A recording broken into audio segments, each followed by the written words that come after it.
Towers Falling, Chapter 11. Recent Past, Far Past. "It's not fair," I holler. "At Ben's, we're gonna do schoolwork. I can't babysit Ray and Lita too." "You want your father to get better, don't you?" "He's always ruining my life." "Deja." Mom looks fierce. "Apologize." "I'm sorry." "It's okay," says Pop, sitting on the bed wheezing. "I'm sorry I'm sick, baby." I want to say, "I'm not your baby." I haven't been a baby for a long time. Ray stands on the bed behind him, his little hands massaging Pop's head. Ray's always helpful. Lita hugs Mama's leg. "How come Pop never gets well?" I wanted to scream. "Other than aspirin, he doesn't take anything. When we can afford it, he uses an inhaler. Yet he's still sick, headachy, sad. Why doesn't he go to the hospital if he's getting worse?" I never talk with Ma about Pop. There's no time, no privacy. Plus, Ma really doesn't want to talk. Makes me mad. She changes the subject, like I'm too dumb to figure out what that means. I'm tired of being responsible. It's enough to take Ray and Lita to daycare, watch after them, and put them to bed. When Lita gets startled, she wets herself. I have to clean it up. There's a group of boys, 7th graders, who tease Ray, calling him shrimp. Sometimes one of them grabs Ray's arms and swings him like a tetherball. Ray's too terrified to scream. I've got to rescue him. Punch the big kid on his shoulder, yelling, "Let Ray go! Better not drop him." It's scary for me, too. There's only one of me and 4 of them. "We'll be good," says Ray, leaping off the bed. Lita's pacifier wiggles in her mouth. She clutches my leg, saying, "Go." Ma's eyes are pleading again. She's tired. But if I can't ride the subway by myself, if I can ride the subway by myself, Pop can too. Anxious is the only word Mama ever says about Pop. He's anxious on the subway. Anxious about closed spaces. I'm anxious living in Avalon. Ray tucks his shirt into his baggy pants. I have on my blue jeans and my t-shirt that says I'm Irish. Ma got it at Goodwill. I want to look nice. Lita's in a too-tight red jumper with padded feet. The 3 of us are a mess. I grumble. "Ray, you get the stroller. I'll carry Lita." Ma rushes toward me, hugs me tight. "Thank you, Deja." I don't want to be responsible, but I feel good when Ma thanks me. I shut the door. Ma will ride the subway. Take Pop to the clinic. I hope they give him medicine.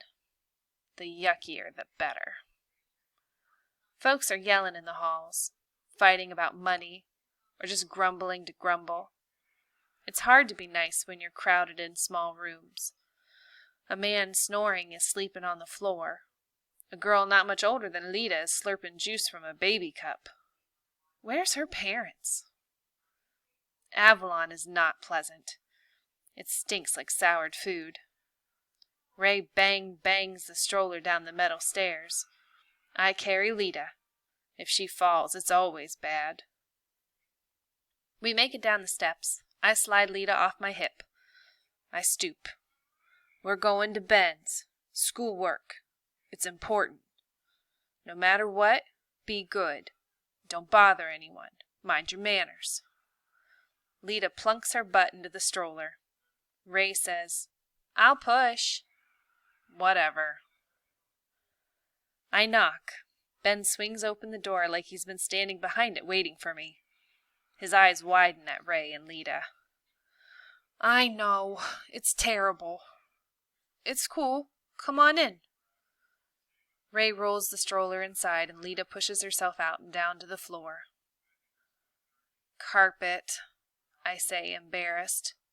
She likes the carpet. We don't have any, adds Ray, cartwheeling and rubbing the beige tufts, embarrassing me more. Enough, Ben, a lady shouts. I see her pacing in the kitchen. I've had enough. Enough! Bam! She slams the phone. Ben looks embarrassed. Benjamin II? Your dad? I remember how proud Ben was to be Benjamin III. Yeah, my parents are divorcing. That's why you came to Brooklyn? Before Ben could answer, his mom glides into the room cooing. Your friends are here! So glad your friends are here. She has short blonde hair, blue eyes, and a stressed-out smile. Her lips are stretched too wide. Ma does the same thing when she's pretending nothing's wrong. I'm Deja, Ben's friend. This is my brother and my sister, Ray and Lita. She claps her hands like I've given her a gift. I'm Dora, short for Dorothea. There's another knock. Ben opens the door. Sabine! I shout, excited. Sabine's scarf is purple. Her pants red. The woman, her mother, behind her is covered head to toe in black cotton. Only brown eyes show. Eyes exactly like Sabine's. Hello, I'm Dora. Sabine looks at her mother and then speaks. Hello, Mrs. Rubin. My mother wants to thank you. Sabine's mother speaks quick and sharp. She's not angry. She's bowing slightly. I can't see her mouth, but I can tell from her eyes she's smiling. Sabine translates. My mother will pick me up in 2 hours. Then she waves goodbye and steps inside the apartment. The door shuts and all of us, except for Ray and Lita, who are crawling over the couch, stare at each other. Full house, says Dora. How nice. Suspicious, I look at her. I think she means it. Sabine, call me Dora. My mother wouldn't like me to. Sabine frowns, then pipes. How about Mrs. Dora? Mrs. Dora it is, she says, and her smile more relaxed. Well, get studying, Ben, kids. I'll take care of these two. Dora holds out her hands, and Lita climbs right into them like she's climbed into a white lady's arms 1,000 times. Dora shifts Lita onto her hip. Ray clasps her other hand. Let's make snacks. Before I can holler, be good, Ray and Lita are gone, disappearing into the kitchen. Me and Sabine follow Ben. My room, he says, opening a white door. Cool, I deadpan. Ben's room is amazing. A bed just for him, a fluffy pillow, a desk with a computer, sleek and silver, a bookcase overflowing with books. There's even a window with a view of sky and treetops. The walls are covered with charcoal drawings. They're Ben's, I can tell. All brushed darkness, some shadows and light. There's dozens of drawings of his old home, a single-story house surrounded by grass. To the right there's a barn and a fenced pasture with horses. Ben drew the ranch from different angles, front, back, up high, down low. The sky is clear, sometimes not. Mountains are in the distance, great peaks cutting through clouds. I can't believe there's so much space. I touch the edge of one drawing, a close-up of a horse with long eyelashes and clear, yearning brown eyes. His expression seemed to say, Stay, ride me. Sabine tilts her head. I can tell she wants to ask about the horse. I shake my head. I wouldn't want to leave a horse. I'd be happy if one day I got a dog or a hamster. Sit, says Ben. I scan the walls again. There's not a single drawing of Ben's dad. We adjust our chairs in front of the computer. As usual, Sabine sits in the middle. Ben isn't poor, but I still feel sad for him. I'm not used to feeling sad for folks who have stuff. Sabine's smiling, happy as usual. Why's your mom dressed in black? It's a niqab, For modesty. Modesty? What's that mean? I look at my jeans and tee. Are you gonna wear one? Maybe. If you did wear one, we'd know you anywhere, wouldn't we, Ben? Ben clicks on the computer. Sure would. Sabine glides, happy and nice. She does everything right, even sits proper. I do not. Sabine uncrosses her feet, unfolds her hands. Me and Ben laugh. He taps, opening a page and types. Brainstorming. Ben, Deja, and Sabine. I like how our names are alphabetical. Ben's like that, always fair. His name isn't first because he's a boy. What's the difference between the past and the recent past? Dumb question, I say. Past is past. Mr. Schmidt wouldn't like that answer, says Sabine. Mr. Schmidt is about 100 years old. He wears bow ties. Sabine, do you always get A's on homework? Yes, I pay close attention. Mr. Schmidt said exactly, what are the differences between America's far past and its recent past? Ben deletes, retypes. What are the differences between America's far past and its recent past? Who cares? The past is past. Mr. Schmidt doesn't know about life, about what's important here, now. I'm trying to make my future. Sabine shifts, turning toward me. What are you going to do in the future? Sometimes Sabine drives me crazy. She's looking at me bug-eyed, trusting and sweet like Lita does when she first wakes. If you'd asked me earlier, I'd have said, buy a house. Since kindergarten, I've wanted to live in the biggest, best house in the whole world. But the house doesn't matter. What matters is not feeling bad, less than somebody else. How can I say, in the future, I don't want my family to feel bad. I don't want to feel bad. I squirm in my chair and bite my bottom lip. Ben rescues me. As soon as I can drive, I'm going back to Arizona. I don't like it here. Sabine sighs. I like you here. Me too, Ben, I grin. If you leave, can I have your room? It's not about the room, Deja. I know, Sabine. I'm not stupid. Sabine murmurs. What? What did you say? I say loudly, thinking here comes the disrespect. Sitting tall, hands clutched together, Sabine speaks. Azur delirium. Sorry, in Turkish. America welcomed my family. I welcome you. Wait, is that why you like us? The new kids? You're not new anymore, says Sabine, intent, fussing like a kitten. It's been 3 whole weeks. I like you because you're Deja. Ben, I welcomed you because it's what Americans do.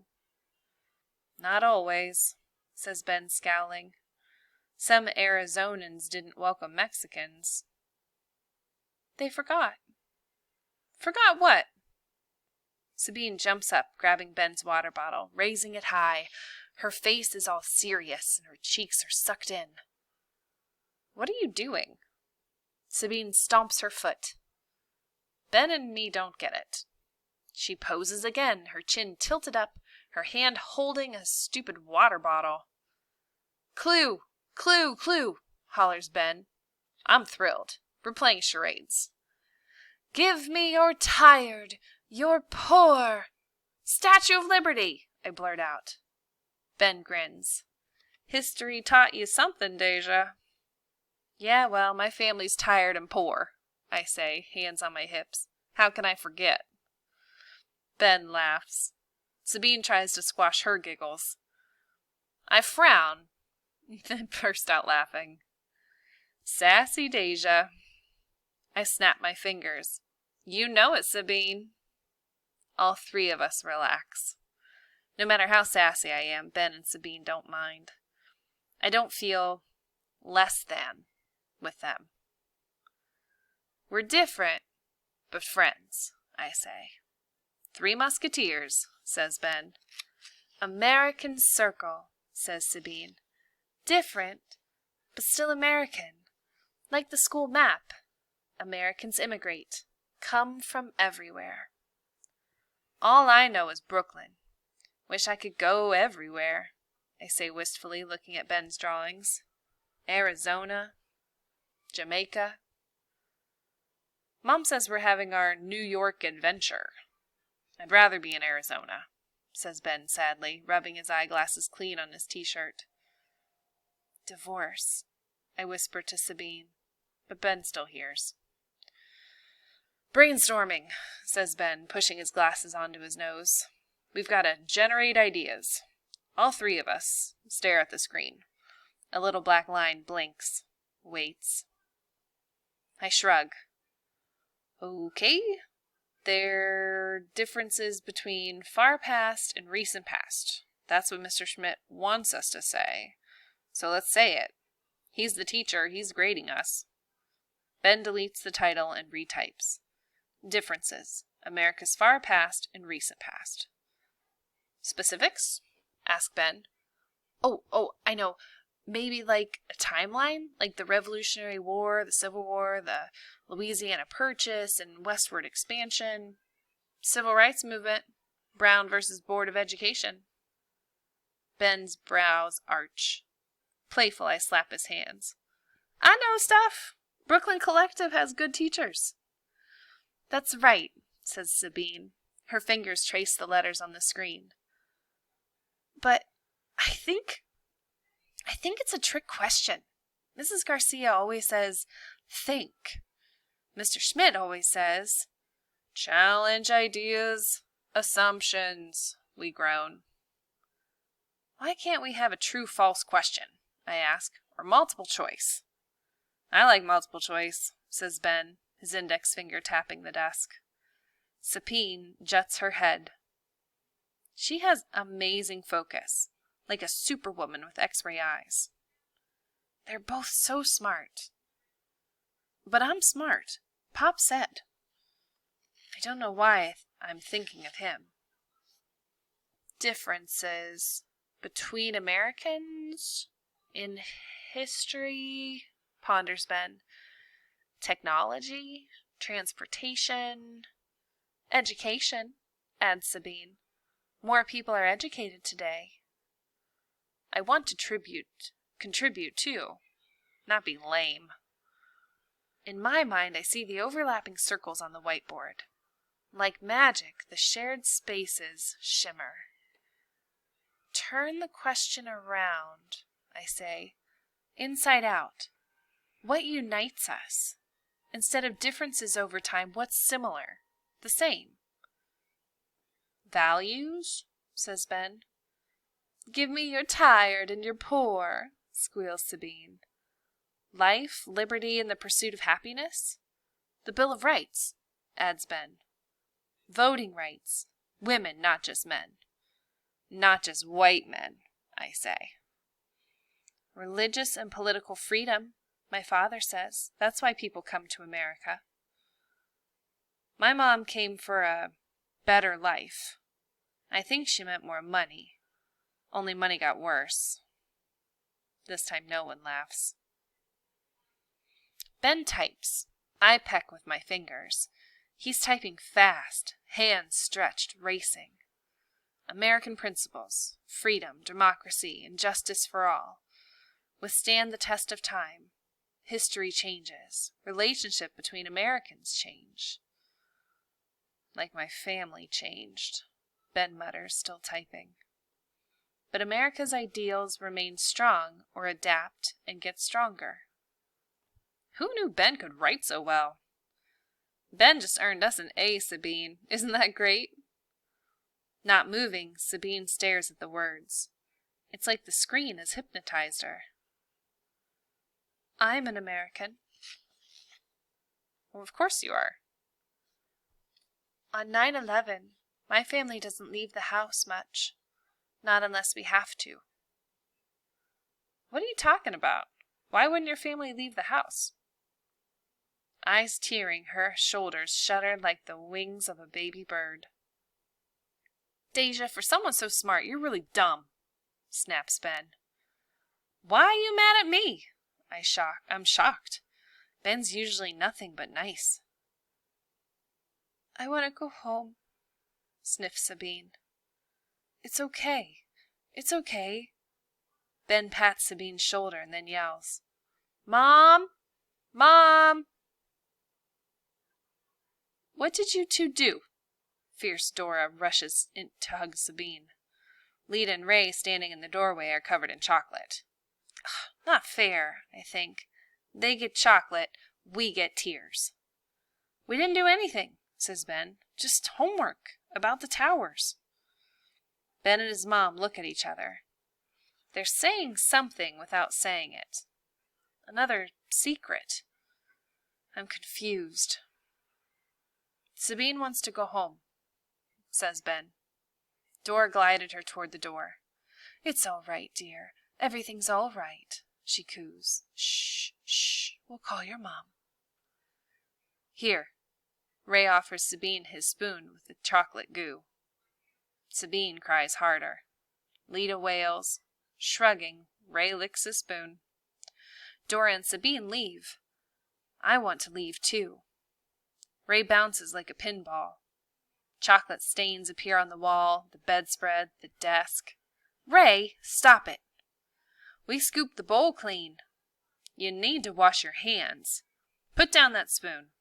I lifted Lita, bouncing her on my hip. Shh.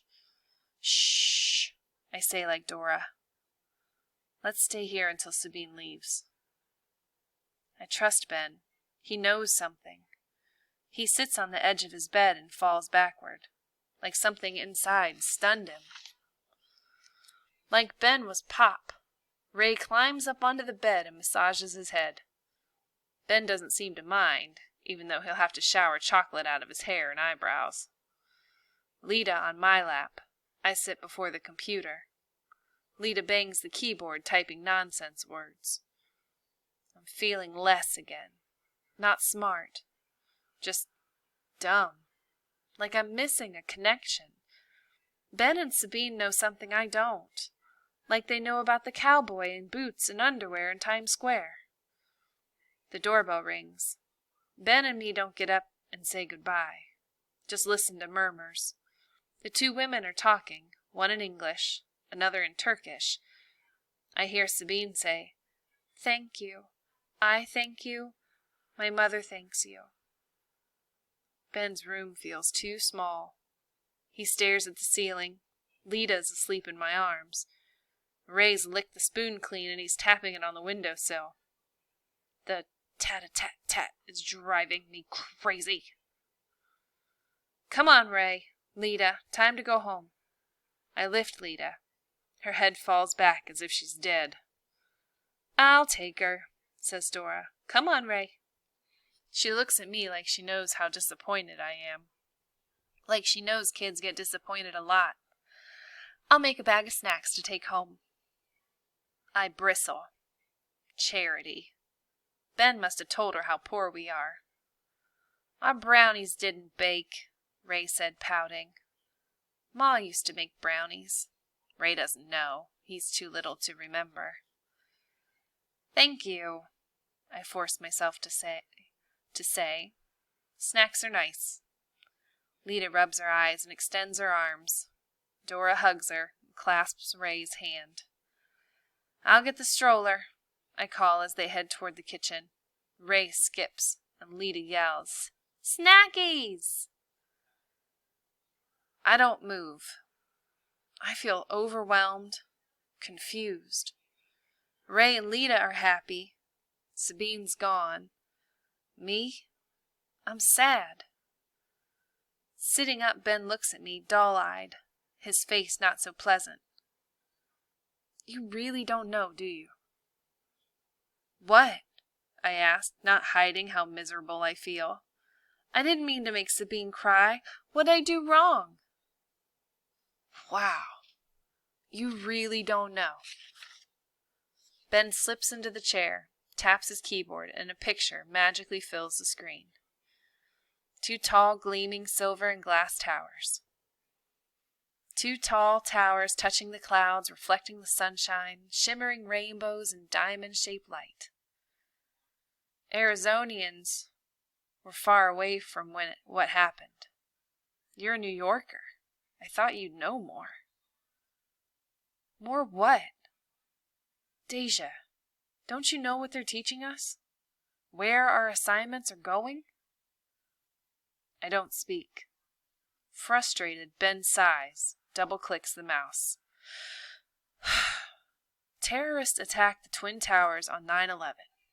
Except our teachers are taking baby steps, teaching pieces, treating us like we're 5 instead of 10. The screen comes alive. Images aren't moving, but I can see one tower is ablaze. There's a gaping hole high up like soaring, flying dragons had attacked the building, leaving a jagged tear of broken glass, bent metal, and concrete. Smoke, white, gray, and pure black, streams and billows. Flames, orange, yellow, orange, and red, bubble and lick.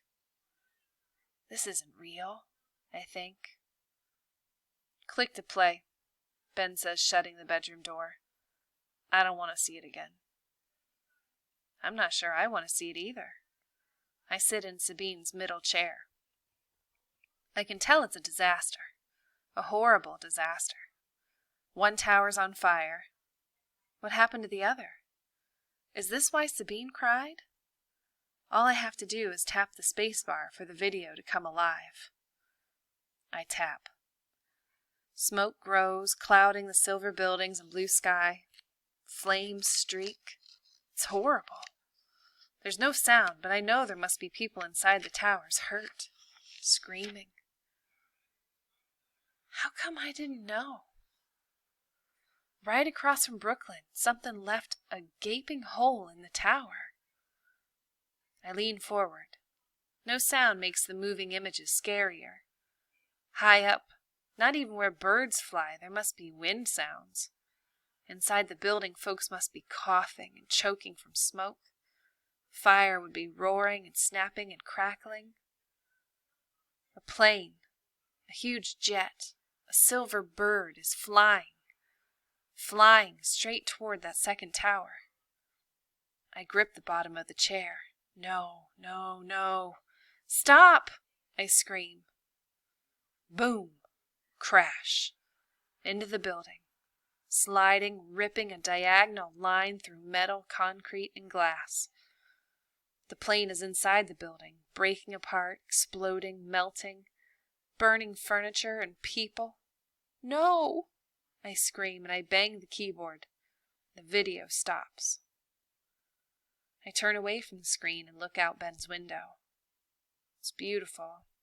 Birds, trees, sky, and clouds. What would it be like having a plane crush through like a missile, destroying the world?